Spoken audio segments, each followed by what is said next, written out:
ഇറാനെതിരെ അമേരിക്കയും ഇസ്രായേലും തുടങ്ങിയ സംഘർഷം കേവലം ഒരു യുദ്ധമായിട്ടല്ല, മറിച്ച് ലോകത്തിന്റെ തന്നെ വയറടയ്ക്കുന്ന മഹാക്ഷാമമായി മാറാൻ പോകുന്നു എന്ന മുന്നറിയിപ്പാണ് ഇപ്പോൾ പുറത്തു വരുന്നത്.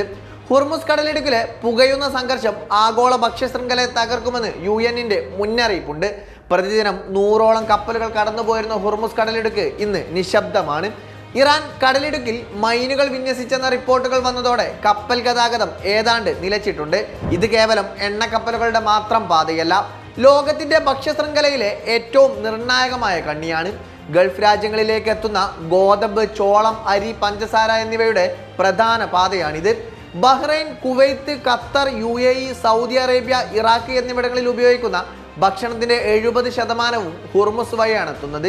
ഈ പാത അടഞ്ഞാൽ 10 കോടിയോളം ജനങ്ങളെ പോറ്റാൻ പ്രതിദിനം 19 കോടി പൗണ്ട് ഭക്ഷണം എത്തിക്കേണ്ടി വരും. ഇത് ഐക്യരാഷ്ട്രസഭയുടെ ലോക ഭക്ഷ്യ പദ്ധതിക്ക് പോലും താങ്ങാനാവാത്ത വലിയൊരു ദൗത്യമായിരിക്കും. ആഘാതം ഗൾഫ് രാജ്യങ്ങളിൽ മാത്രം ഒതുങ്ങുന്നതല്ല, ലോകത്ത് വ്യാപാരം ചെയ്യപ്പെടുന്ന നൈട്രജൻ വളത്തിന്റെ 40% കടന്നു പോകുന്നത് ഈ പാതയിലൂടെയാണ്.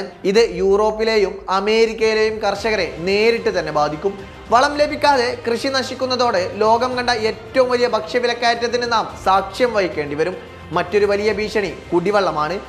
ഗൾഫ് മേഖലയിലെ കടൽ വെള്ളം ശുദ്ധീകരിക്കുന്ന പ്ലാന്റുകൾക്ക് നേരെ ആക്രമണമുണ്ടായാൽ ദശലക്ഷക്കണക്കിന് ആളുകൾ കുടിവെള്ളമില്ലാതെ വലയും.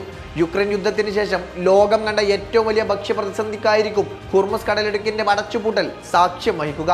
സമാധാനപരമായ ചർച്ചകളിലൂടെ പ്രശ്നപരിഹാരം ഉണ്ടായിട്ടില്ലെങ്കിൽ ലോകം വലിയ മാനുഷിക ദുരന്തത്തിലേക്ക് നീങ്ങുമെന്ന് ഉറപ്പ്.